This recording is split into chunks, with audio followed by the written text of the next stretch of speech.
Welcome back to the Desert Well, where we gather every week around the well that is Jesus to drink deeply from his good news that he gives to you, to me, in the world, but also to be a part of the conversation today. We're excited to bring on, we said we called you a reoccurring or a returning guest with us here on the podcast, Mr. Rey Perez.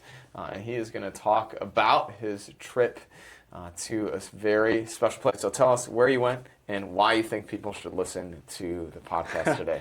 I went to Is Aszód, Hungary, a 3-week-long mission trip, and I think you should listen to the podcast today because it's a great time. We have a great time. Derek, what do you think? Why should people listen today? It was great. One of the things that we talked about at the end, towards the end, was oftentimes when you think about mission trips, Europe doesn't come to mind.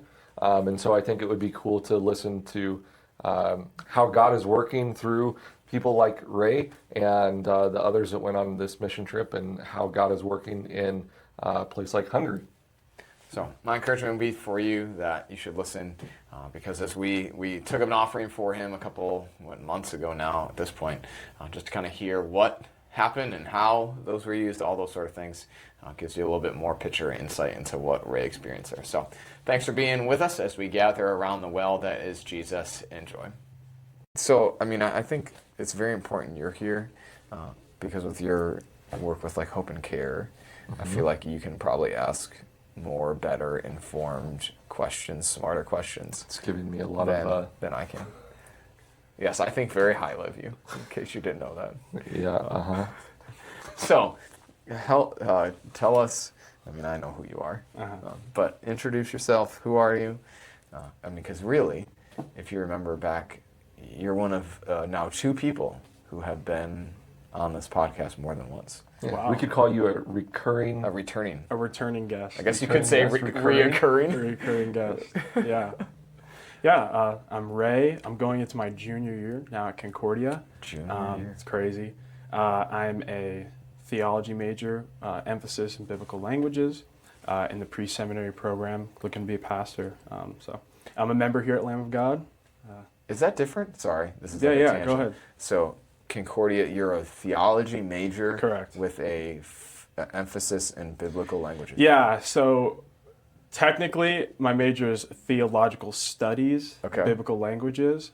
Technically, it's not theology because theology is its own standalone major. Oh. And so what's... Yeah, it's kind of like, essentially, it's like pre-seminary, but like as a major. Yeah, so that's what I was going to ask, because I think some of the Concordias, like you go and what you graduate with is like a pre-sem thing. Pre-sem thing, yeah. So I'll graduate. It's not even I don't think it's a degree. Yeah, like you don't actually. It's like a program. Yeah. Right. For us, it's a minor.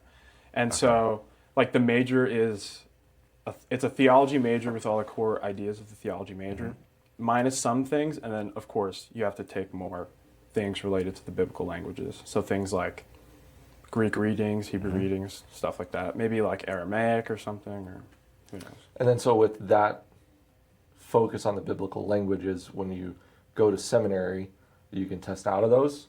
Yeah, that's the hope, at least. I just learned this weird. Yeah. I shared the story of how I almost didn't do that. So I don't know exactly how it's working with the seminary now. They're always changing things, I feel like. But you have to get a 80% or something 80? like that. If you when I get went, 80%, it was a 70. If you it was passed... at least an 80. Wow. And so... Yikes, I would have had to take summer Greek. Yeah, like you test out of it then, I think.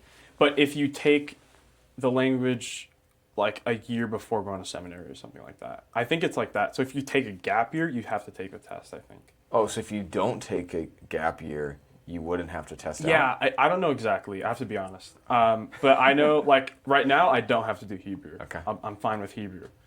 But... Like, as in you don't need to... I don't need a test for Hebrew. I should test out of Hebrew. Okay. But we'll see. Interesting. Yeah. You'll have to report back to us and I will. how I that will. goes and how that works and the differences and whatnot. Yeah. I will. Yeah, we don't need to spend a lot of time on this, but I like to tell the story because it makes me look that I'm human and not smart. And so I took a year off after undergrad seminary, right? Did the hike and all that stuff. And then I had to test into Greek and Hebrew. Hebrew was easy. I think I passed it maybe on my second time. Sure. The Greek one, I think it was a 70, but now you're making me second guess. I think it was a 70. So you had to get a 70 to pass. And my third time, which is the last time, I took it, I got a 69, not a 67. You know, that's my cool joke for the day. And That was funny.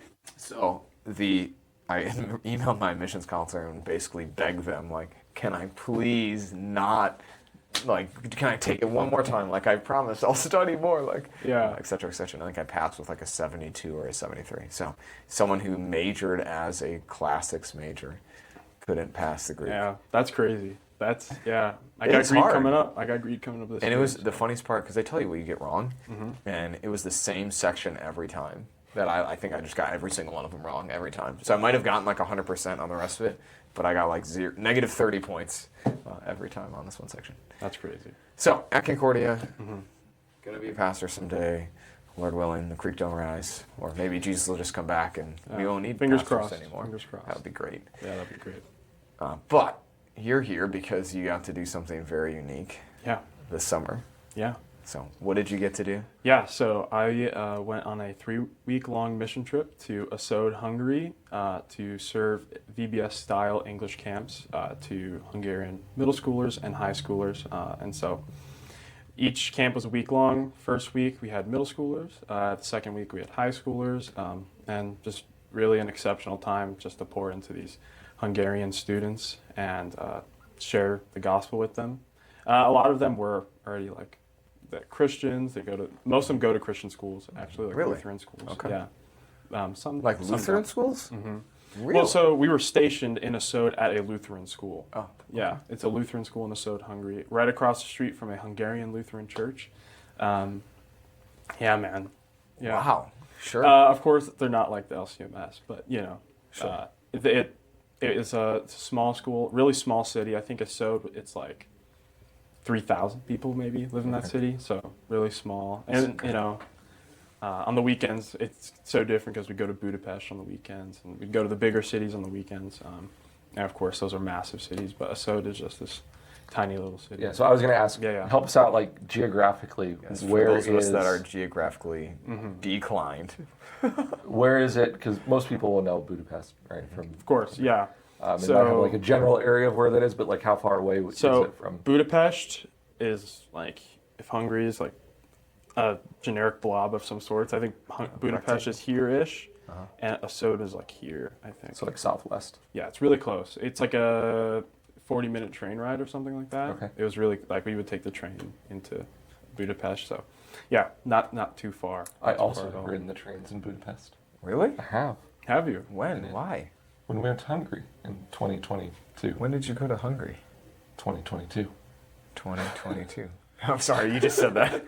It's been a long week. Yeah, so I went there because we did like a middle What did you do that for? middle European tour that ended at Oberammergau, Germany for the Passion Play. Wow. So we started in Budapest, but he's pronouncing it correct. It really is Budapest. Oh yeah, Budapest. Yeah. Really? Yeah. Yeah. But that's where, so when we flew into Budapest, it was still, like the airlines were still trying to recover from COVID. Sure. Yeah. And we flew on Lufthansa. And Lufthansa was really struggling with their logistics and baggage and whatnot, especially at certain airports. And that was one that they were struggling really badly at. So we got there and they just randomly lost an entire trailer of luggage off the airplane. Just the trailer itself? Yeah, it was an entire trailer. 2022, that was like the days of Apple AirTags, right? And we had talked about doing that and we didn't. And but then we just took here's the full story. We took the train ride because our tour guide was like, just hop on the train, go back to the airport, see if they're there, because Lufthansa with their logistics is not going to update anything because they're so backlogged anyways.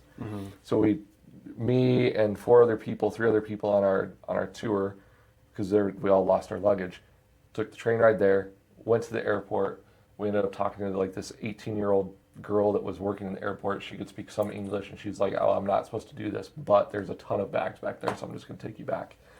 So it's like she took us back there. Holy smokes. So she took us back there, opened up like the door, and she's like, "Feel free to walk around and look around." Oh my goodness. It was wild, but we found them. Good. They were there. Sure. They were there. But Budapest is a beautiful city. I loved Hungary. Yeah. So we went to Vienna and Budapest. So those Okay. were the two big cities we actually went to.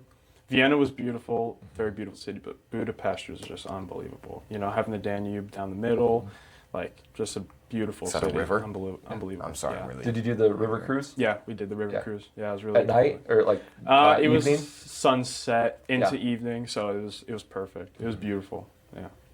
And Buda is on one side and Pest is on the other side. Yeah. But they just call it Budapest. It's really interesting. So there were two separate Really? cities, and then they united. There was Buda and Pest, and then they united, and it became Budapest. Did you go to the central market, the The train station? like the big market Yeah. house that's somewhat close to the river? Yeah. I think I know what you're talking about. Yeah. Lots of paprika. Yeah. They're really cool. Yeah. Yeah. I mean, everything there was really expensive, but it was really cool. It was a good Really? trip. It was expensive now? Well, yeah. I mean, so we got, longosh. We got the... did you eat longosh when you were there? I don't remember. The sour cream pizza with the cheese and stuff. You didn't eat that? Probably not. I think I ate a lot I'm of sorry. Oh yeah, I'm lost. sorry. You're lost. I'm like Yeah. going to identify with most people who are probably listening. Yeah. What are you talking about? Yeah, and so it's like this Hungarian dish. Uh-huh. It's like fried dough Okay. with like garlic, sour cream, and cheese on it. It's called longos, and it's delicious. But It's we like got those cheese bread? there. Sounds like cheese bread. No, it's because the cheese isn't melted. Oh. No, it's cold. Kind of. It warms up with the I was going hot to say the dough. hot dough, yeah. It warms it up eventually, but they're not like Yeah, it's Cooking not it put off. in the oven. not cooking it with the Right. cheese on. I digress. So we went there, and normally that's like, because like, normally that's like a couple bucks, because like U.S. dollar is really strong in Hungary, whatever.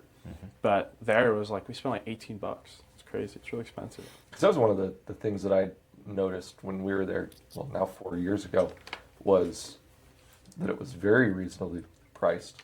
Like, I think we went down one evening and got some drinks and, like, chips and salsa, and their chips and salsa there is hilarious. It literally said chips and salsa, and it was, like, potato chips with ketchup. Really? It was more than ketchup, but it was not Not- like salsa that we would call salsa. Sure. So it was very interesting. But it was like 4 or 5 of us, and our bill was like $40. Yeah, everything there is really reasonable. Because like the Hungarian forint, Right. it's like, I think it was like $1 US equals like 300 US or Hungarian forint. It's wild. Yeah. Yeah.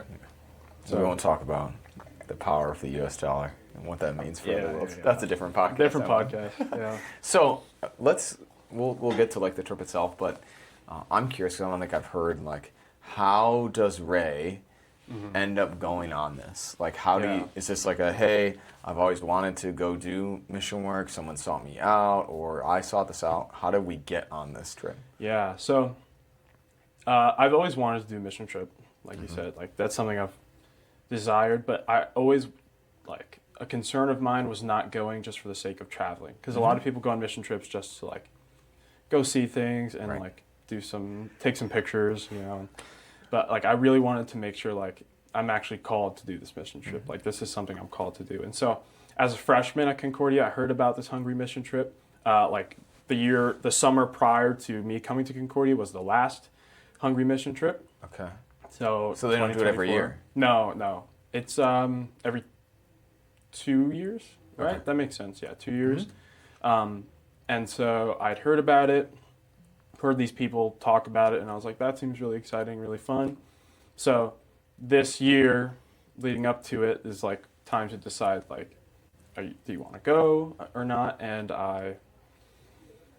for a while, I was kind of unsure, partly because like I don't want to just go just to travel for the sake of traveling. I really want to feel called about it, and also I just feel like I didn't really know what we were doing. Sure. I wanted to be sure about what we were doing, and make sure that it's something I could actually like accomplish and help support. And so there was a lot of prayer there, a lot of talking to people who had been on the trip in the past. But in the end, I decided, like I'm going to commit to this, even though it was a heftier price tag. I decided I'm going to commit to this. Sure. And I'm so glad I went. It's a wonderful trip. And so who goes on this trip with you? Yeah, so it was a team of, I think, 11 Concordia students. It was. Okay. Along with Pastor Anderson and his family. Okay. So Pastor Anderson is So a who's campus that? pastor. Campus pastor. He also runs a campus ministry at Concordia. Okay. So 11 Concordia students and then 4 of his family. So I think it was 15 of us. And yeah, it's actually a smaller group compared to groups in the Yeah, it past. sounds small. Yeah, it's a smaller group, but it worked out in the end. Sure. I mean, smaller is sometimes better. Yeah, more mobile maybe. Yeah. So is he the one who's gone, Pastor Anderson, the one who's gone on all of these? For a while. When he took over as campus pastor, he took over the trip. Gotcha. But before him, Pastor Bortz, I think it was, used to run this trip. And so this is a pretty long I run. was going to say, so it's been around for a while. Yeah, I don't remember the first trip. I think the first trip was around 2000. It was close to there. Maybe 2002, somewhere in there, somewhere in the early 2000s. And so it actually started because a Concordia grad who was actually doing teaching in Hungary, he was teaching at the school that we were at in Is Aszód. The Lutheran school. The Lutheran school we were at. Yeah. He was like, he reached out to Concordia and he was like, you guys got to do this. Like, Concordia needs to come out here and do a mission trip. And so that's kind of how the trip started. And Pastor Anderson took it over when he came to Concordia, and his family's gone with him ever since. It's really cool. Yeah. Connections.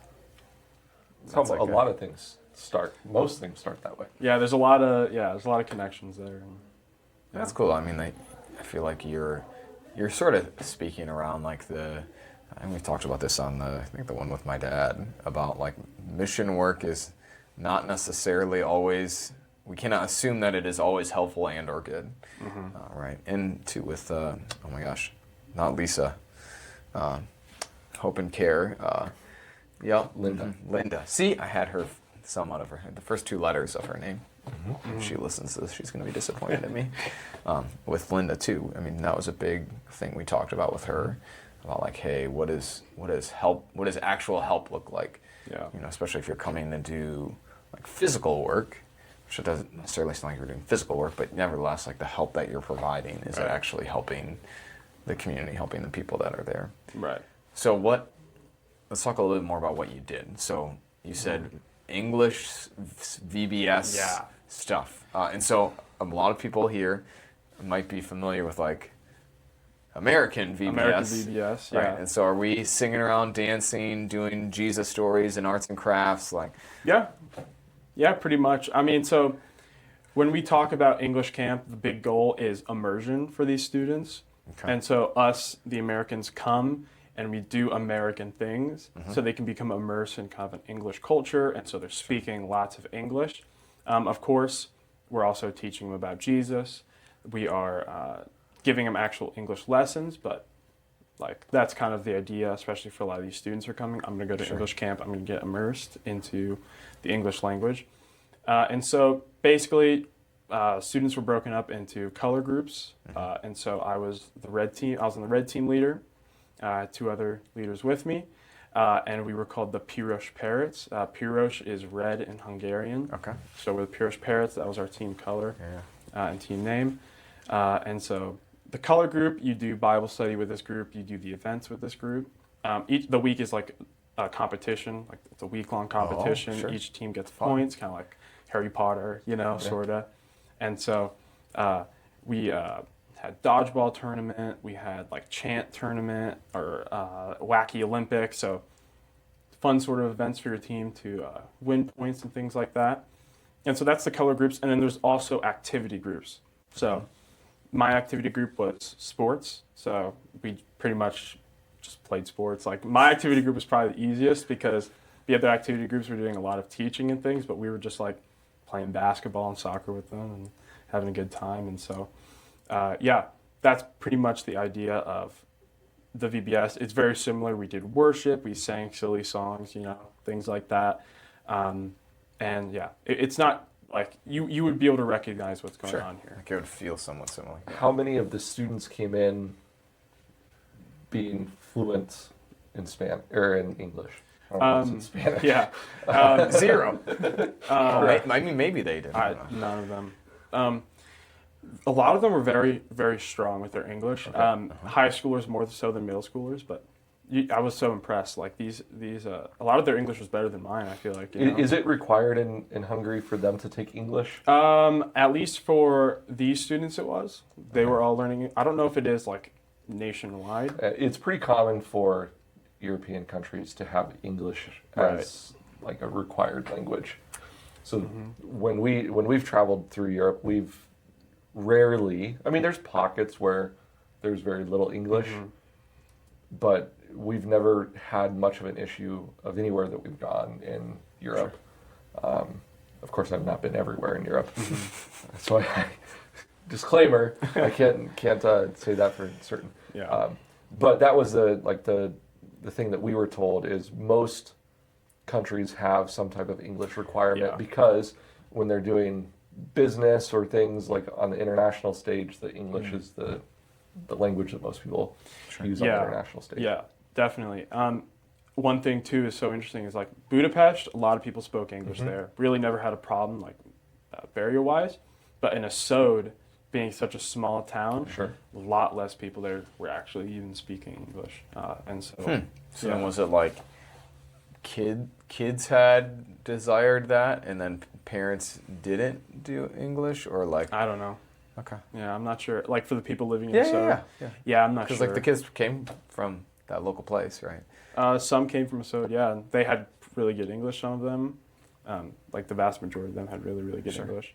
Like a lot of the high schoolers were just straight up fluent. It felt like, like, weird. Yeah, it was really, really cool, really interesting. So run us through like a typical day. Like what did a typical day look like during your VBS? Yeah, so we would wake up at like 6 something. We'd have our American team meeting first of all. We'd do a little devotion, talk about the day, and then we'd have breakfast. And after breakfast, we'd go straight to worship. Worship into Bible study. So Bible studies with the color group. So the Americans would lead Bible study for the Hungarians. And then after Bible study, we'd start doing our rotations. So let me see if I can remember. So we had sports. I was doing sports. We had crafts, English, drama, and music. I think those were all the... And then second week, we actually added a station. Sounds good to me. Yeah, then we added a station called Questions with PQ because we had more time. So we added a 6th station where they could just ask Pastor Anderson questions. But yeah, so we do rotations. And then after rotations, we'd break off into whatever like our special thing was for the day. So each day had its own kind of event. So like, let's see, Tuesday, I think was our wacky Olympics day. So after rotations, we'd go into that and do that stuff. Wednesday was dodgeball. That was such a fun day. Really good time. To throw your shoulder out? I did actually. But you're young enough, like you can't even probably like do that. No, I heard it pretty good. I heard it pretty good. Thursday, we had our disco. Disco. It was more of just like a dance. It wasn't a disco, but I guess they called dances discos, I guess, over there. Oh.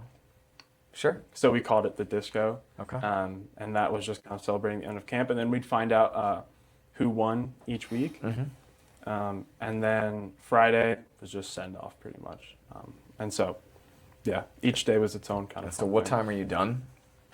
So 6 o'clock in the morning until what time?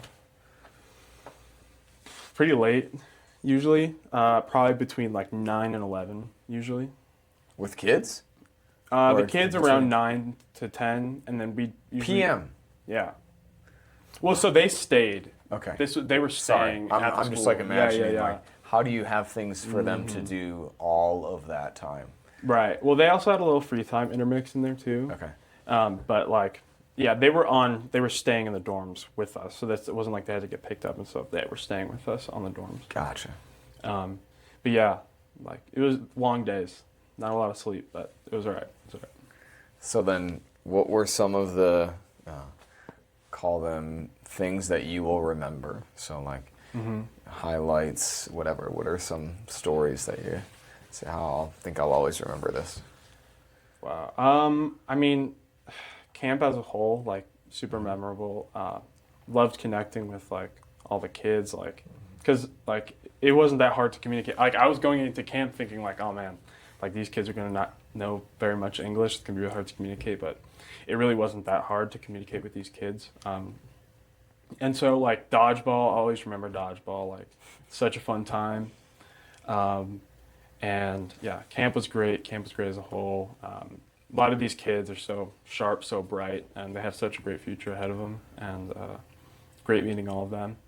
But then also just traveling with like my best friends was great too. Like that was such a cool aspect of the trip. And that's definitely a highlight for me, is just like Sure. getting to travel Europe with some of my best friends. Are there any like memorable stories about the students that you worked with, and like how God has worked in their lives, and like things that they would share with you? We had this one student, he shared like a lot of like the struggles, like the first day like we met him, like he was just sharing with me like a lot of the things he's going through, like some troubles with his family and stuff. And so such a good kid. He connected so much with Pastor Anderson as well. And yeah, that kid is great. He's a good kid. And yeah, he already was really strong in his faith as well. And he just had questions too, of course. Sure. And you know, that was a good connection right there. Yeah. Were there any that were interested in going into church work? No, none that I actually like asked them about. We didn't really bring up church work. Well, and my guess is the middle school group probably is not thinking about that far into their future yet, and then high schoolers are probably just thinking. Plus, schooling over there, again, I'm generalizing because it's different from country to country, but a lot of times they go to like grade 13.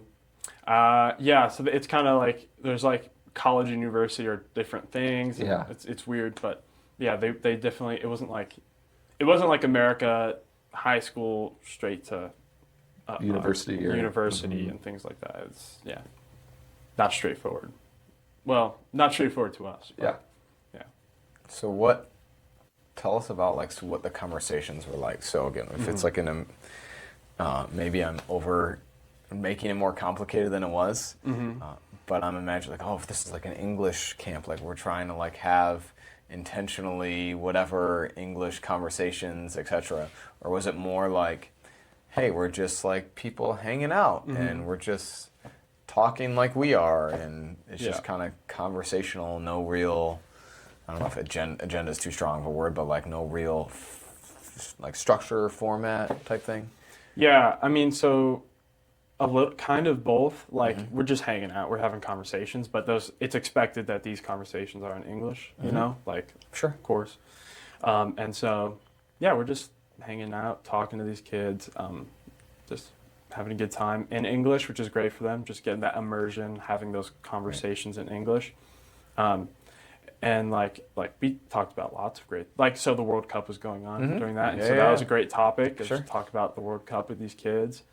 But they were interested in all sorts of things. So, I mean, they're really interested in American culture. They asked about like you and your life. And they're super interested in American culture. They want to know what it's like to be American.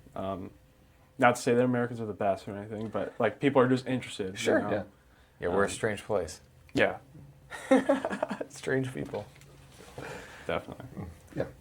What was there any any question that was somewhat, I don't know if humorous is the right word, but any like funny stories that come to mind?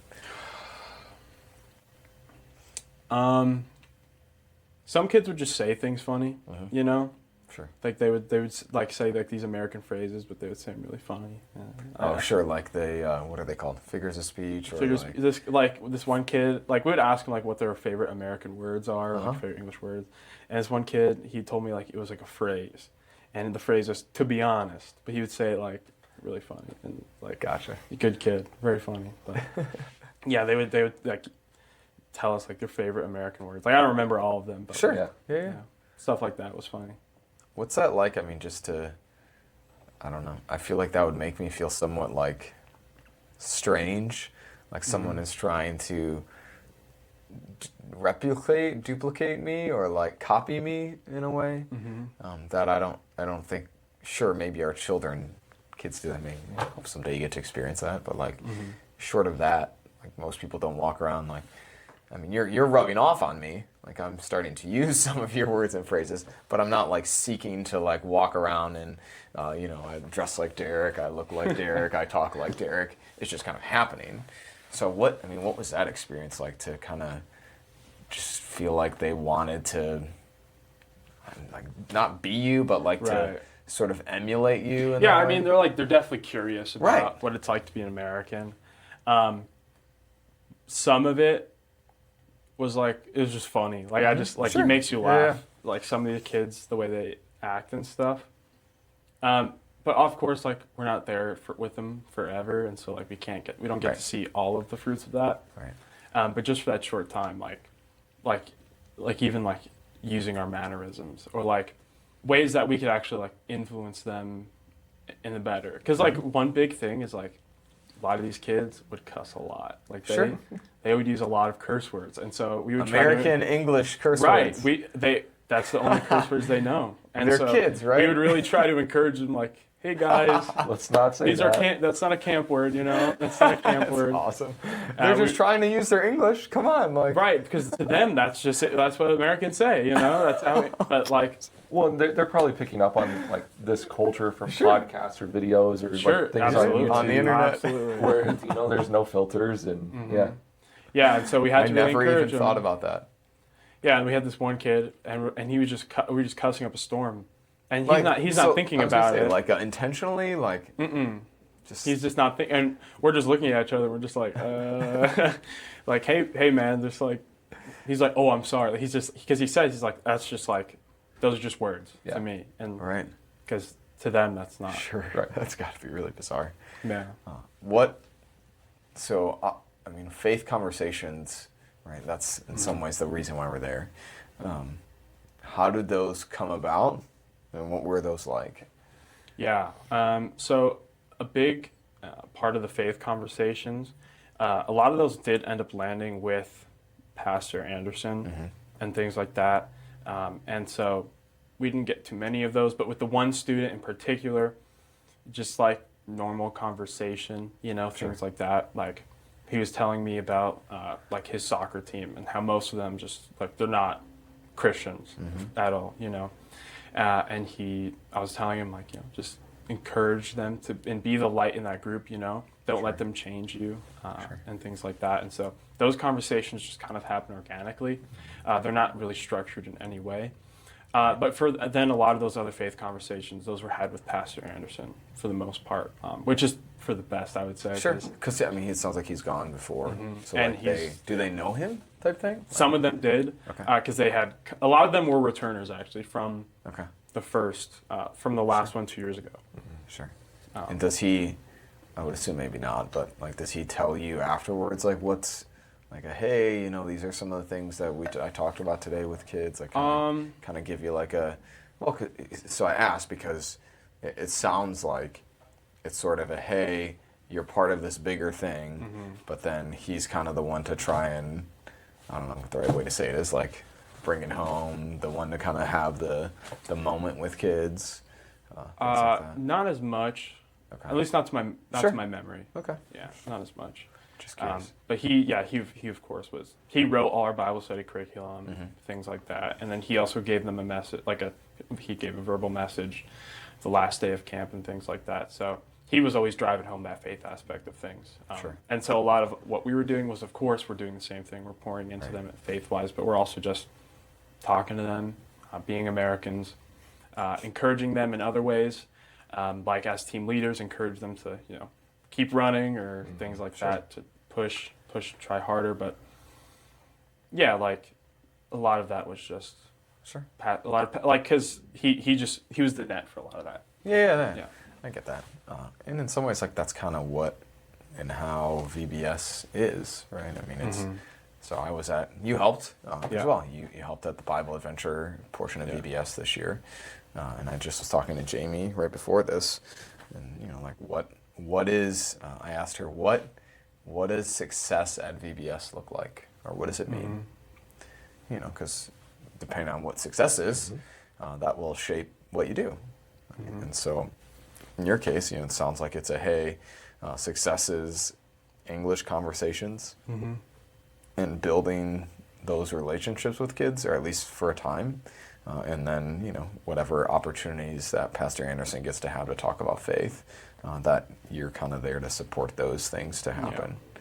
Yeah. And, it's not, I think sometimes people think, I'm going on a mission trip, and so like every word out of my mouth has to be Jesus, Jesus, right. Jesus, like that. Right. Well, sure, that might be good, but just like in the United States, if you run around shouting Jesus at people, you're probably people are going to be thinking like, "What's wrong?" Well, I mean, yeah, people are going to think you have a problem, but you're probably going to not be as effective as you might desire to be, and so it's about trying to like call it an environment or foster an environment where kids are receptive, or willing or seeking to hear more and grow more in their faith. Yeah, we're just building relationships and pouring into them that way as much as we can. Yeah, essentially. Yeah. So about how many students were you working with? Like how many were there total, but then how many did you have like in your group? I think the first week, I'm forgetting numbers now. Middle schoolers was like 40 something, I think. Okay. 50 something, something like that. And then high schoolers was like 20 something. Okay. And so that's a smaller group. Yeah, it's a small group. So the middle schoolers, our group size was, I think it was 11, something like that. 9, and then like high school was like 7 or something like that. 6 to 7, yeah, something like that. So you worked with middle school and high school, and now this is just like what does Rey prefer from your experience? Yeah. Did you like the middle schoolers better? Did you like the high schoolers better? And I'm not saying like the kids themselves, just the age group. I think I work better with the high schoolers because like I've been high school camp counselor before. I've done that before. And the high schoolers had good English and things like that, and you can just be a little rougher with them in general. Middle schoolers are still great, though. I still had a great time with middle schoolers. But. Yeah. Well, and each group is great in their own way, but it's just the little like nuanced things. Did you teach middle schoolers too? Nope. So I did coach middle school. You were just. So I have done and worked with children now from now 18 months officially to seniors in high school. Plus, I guess I also coached college, so through seniors in college. Guys that were 23, 24 years old. What's your favorite age? They all have their... Oh, come on. That's such a non-answer. I will say I've learned to appreciate all of the ages, like really, truly. I love working with the elementary kids. Preschool students terrified me when I first got here 6 years ago, but now the preschoolers are awesome to work with. Mm-hmm. You can walk into the room and it's fun. Right. Yeah. Middle school still kind of terrifies me in a lot of ways, but I loved coaching middle schoolers because it's just like they're a lot of times, football related, they were just getting into football. Sure. High school is great in its own way, right? I still prefer probably the high schoolers in some way, shape, or form. Very much so like you, I went to college to teach high schoolers. So that's also one reason why I coach is because it allows me to interact with high school level still. And then college is just another ball game.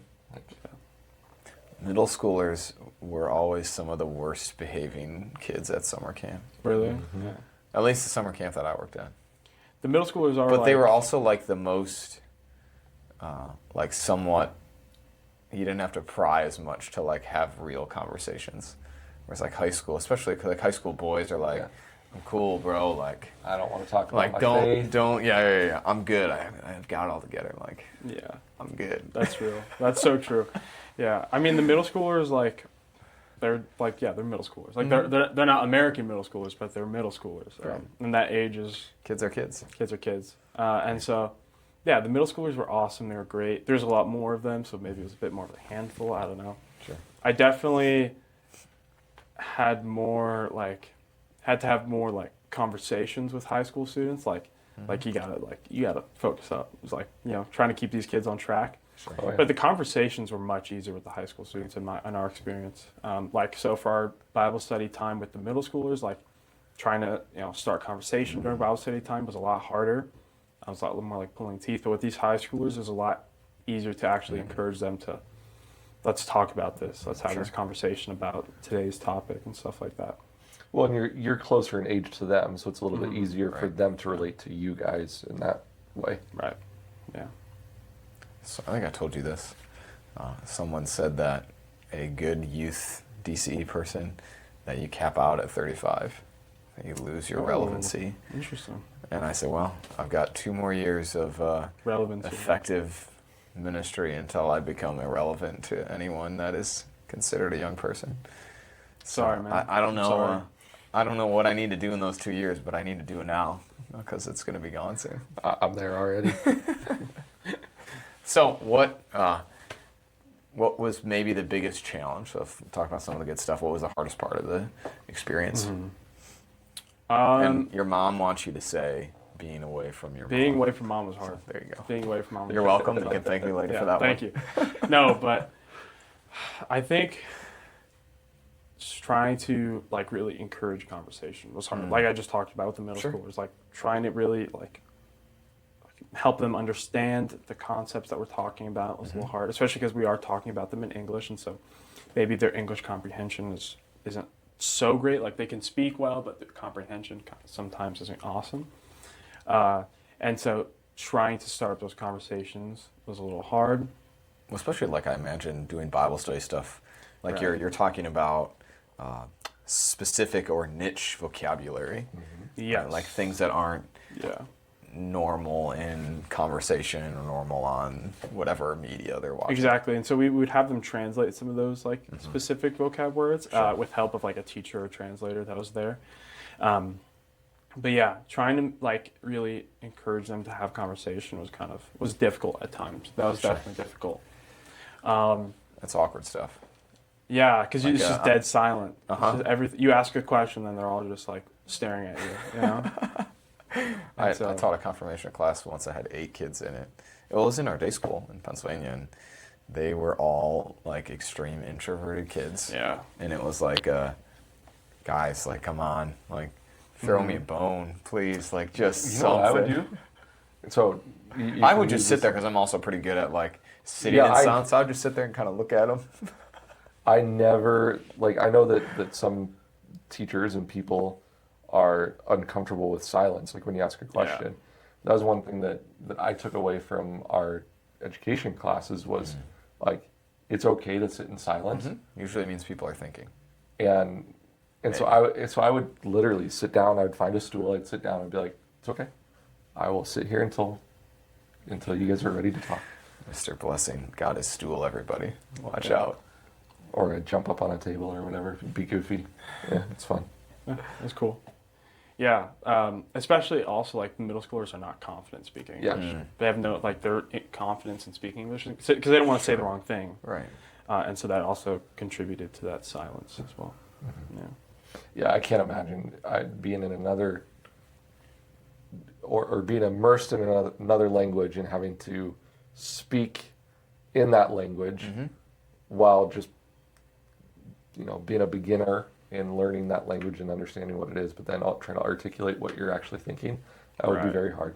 Especially because like these concepts aren't just like basic everyday Right. concepts. It's like you actually have to think about these things, especially when we talk about like because we started with like the fall and creation in the fall and things like that, and so like these things aren't just like these aren't everyday topics, like these aren't things that the kids are always thinking about. They're not talking about these things in English, and so yeah, it was a bit harder for them to grasp at times. But at the end of the week, I definitely would say we made like a good contribution to them having these conversations Yeah, absolutely. about the Bible and Sure. different things, and to be rooted in Christ. There you go. as well. They said that was their theme.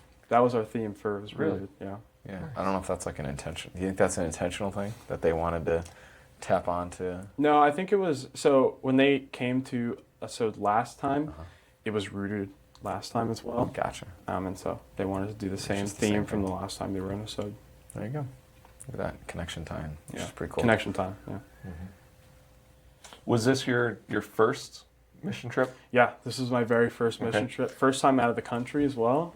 So there was a lot of things that were just Brand new new. and unique, new Rip the Band-Aid challenges. off. But Were you nervous leaving the country and like flying on the plane, going overseas? Like not really. No, it never like really like washed over me where I was like, oh my gosh, like I'm in a different country right now. Like that never happened, you know? Like I was just in a place on God's green earth, and I was like, yeah, we're here hanging out.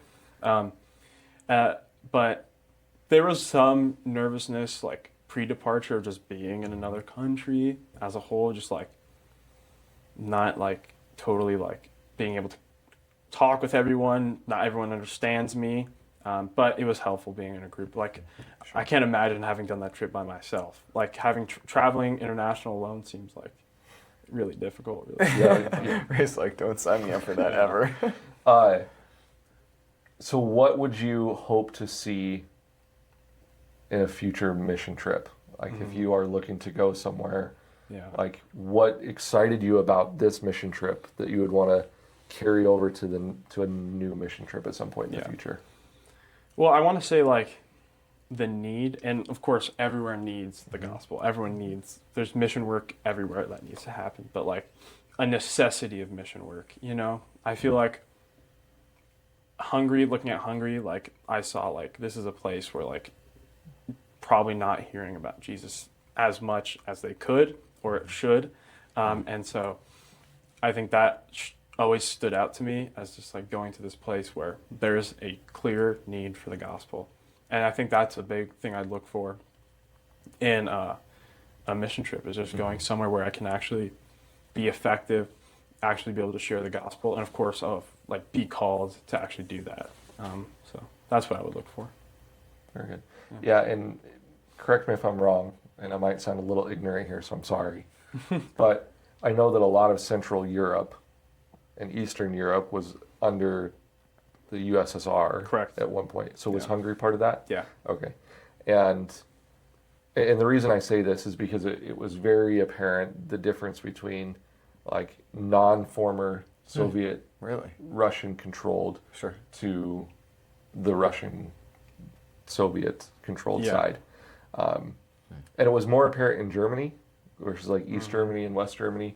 But that's a relatively new thing, right? Like the 90s are not that far away. Right. And so those relationships and like how people were raised and in a communist country, there was not a lot of talk about Jesus. Exactly. And so I'm assuming that Hungary would be a very similar thing, that the Lutheran churches there, they may have existed, but they may not have been able to do a whole lot in that time frame. Exactly. So they're probably a relatively young ministry over there as well. Yeah, absolutely. So I don't know the exact year, but Hungary was under communist rule. I don't remember exactly when they became not under communist rule. And I don't remember any of that stuff either.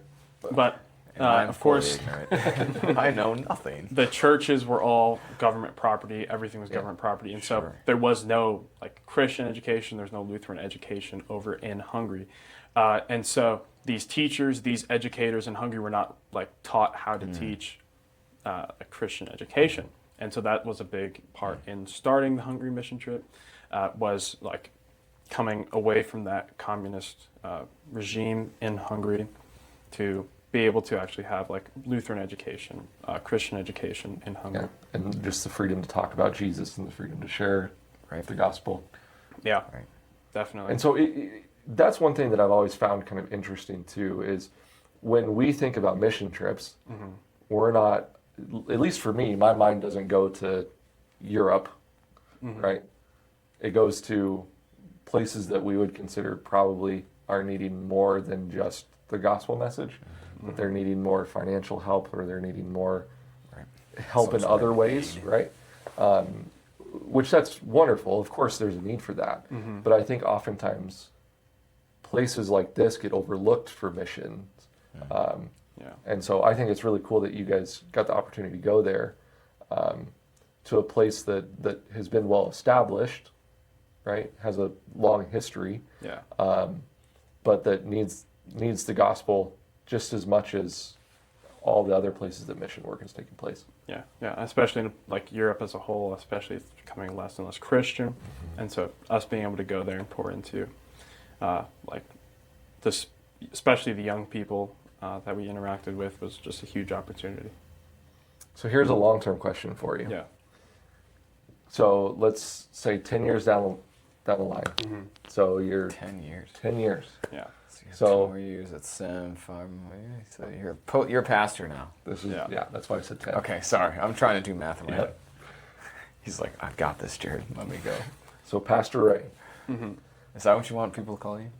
Yeah, because I don't want to Ray. be Pastor Perez. Pastor Perez? No, I can't be Pastor Perez. Yeah, I guess you can't. That's a weird abbreviation. Yeah, weird abbreviation. So Pastor Ray. Okay. Do you see yourself being in a position where you would take college-age kids, high school kids maybe, on a trip similar to this? And do you see yourself in a leadership role now that you've experienced it, leading a mission trip like that? Yeah, absolutely. It seems like fun. Like, of course, Pastor Anderson had a lot of sleepless nights in preparing this trip. Like, there was so much like that fell on his shoulders for this trip. So maybe some of those things don't seem so great. But like, I would absolutely love to work with college students. I would love to go on a trip like this. Just seems like something that's awesome. Of course, I don't know where I'm called in 10 years. Right. But Well, and it might be more like 15 or 20 years, Right. depending on how long, and where you get called in that. Of course. Yeah. But no, it's really cool. And I've not been on like an actual mission trip. I help with like a missions organization. But it's always something I've wanted to do. I just haven't had the ability to do. So good job taking the call there and going, because that's one of the hardest parts, to be like, you know what, I'm going to go. Right. I'm going to do this. Yeah. So It was wonderful. Yeah. So if you had any advice to somebody who is considering it, Yeah. what would you share with them? Pray a lot, and don't be afraid to just like see like ways that you can get helped by, like, because like don't look at the price tag and get scared away. Like, there's people out there willing to help, and so pray, and don't let the price tag hold you back. That's it. Yeah. Cool. Yeah. Is there anything else you want to share? I can't think of it. Yeah, no. But yeah, thank you guys for having me. Thank you for doing what you did. Of course. Yeah, for sure.